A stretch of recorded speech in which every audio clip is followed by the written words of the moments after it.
Warangal central jail నుంచి ఇద్దరు ఖైదీలు పారిపోయారు. హత్య కేసులో శిక్ష పడి 2 నెలల క్రితమే చల్లపల్లి జైలు నుంచి వరంగల్ సెంట్రల్ జైలుకు వచ్చిన సైనిక్ సింగ్ తో పాటు మరో ఖైదీ రాజేష్ యాదవ్ పరారయ్యారు. జైలు గోడకు తాళు కట్టి ఇద్దరు బయటకి పారిపోయారని పోలీసులు గుర్తించారు. ఇద్దరి ఆచూకీ కోసం వరంగల్ జిల్లా వ్యాప్తంగా పోలీసులు తనిఖీలు చేస్తున్నారు.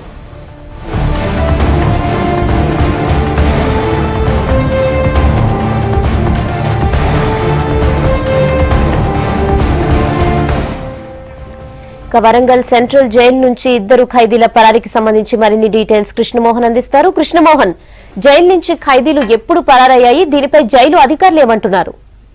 ఈ ఘటన తెల్లవారుజామున 4 గంటల ప్రాంతంలో జరిగింది రేహనా.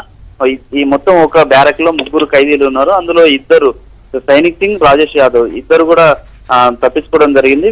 వీళ్ళ కోసం కూడా ప్రస్తుతం పోలీసులు గాలిస్తున్నారు.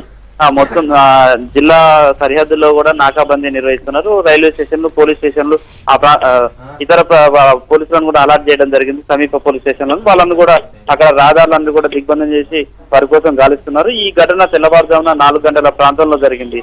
సైనిక్ సింగ్ ఈయన సైన్యంలో పనిచేశాడు. ఆ క్రమంలోనే AK-47 ఎత్తుకెళ్లిన కేసులో కూడా ఇతడు నిందితుడు. ఇతని కోసం ప్రస్తుతం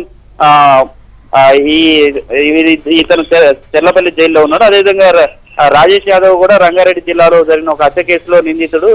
అతనికి కూడా యావజ్జీవ శిక్ష పడింది. వీళ్ళిద్దరు కూడా చెల్లపల్లి జైల్లో ఉండగా అక్కడ సిబ్బందితోటి కూడా గొడవలు పెట్టుకున్నారు. దాంతో అక్కడ ఉన్న పరిస్థితుల నేపథ్యంలో భద్రతా వీళ్ళను వరంగల్ సెంట్రల్ జైలుకు 4 నెలల క్రితమే తరలించడం జరిగింది. ఈ ఇద్దరు కూడా తెల్లవారుజాములో దుప్పట్లతోటి పైన గోడకు కట్టుకొని గోడ దూకి పారిపోయినట్టుగా అధికారులు చెప్తున్నారు. అయితే వరంగల్ సెంట్రల్ జైలుకు సంబంధించి కూడా 3 అంచెల భద్రత ఉంటుంది. 3 అంచెల భద్రత దాటుకొని వాళ్ళు పారిపోవాల్సి ఉంటుంది. దీనిపై అనేక అనుమానాలు కూడా వ్యక్తమవుతున్నాయి. ప్రస్తుతం కొద్దిసేపటి క్రితమే పోలీస్ కమిషనర్ కూడా ఇక్కడికి చేరుకున్నారు, సుధీర్ బాబు. ఆయన కూడా లోపల ఉన్నారు. తర్వాత ఇతర పోలీసు ఉన్నతాధికారులు కూడా ఇక్కడికి చేరుకున్నారు. వాళ్ళు కూడా ఎలా జరిగిందనే దాని మీద కూడా పరిశోధన చేస్తున్నారు. ప్రస్తుతం మాత్రం ఈ ఇద్దరు ఖైదీలకు సంబంధించి కూడా ఇద్దరు కూడా బీహార్, ఉత్తరప్రదేశ్ కు చెందిన వాళ్ళు.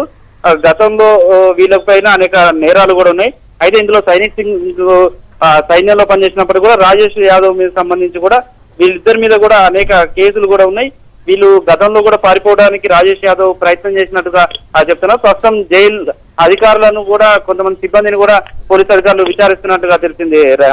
Okay Krishnamohan, thanks for the updates.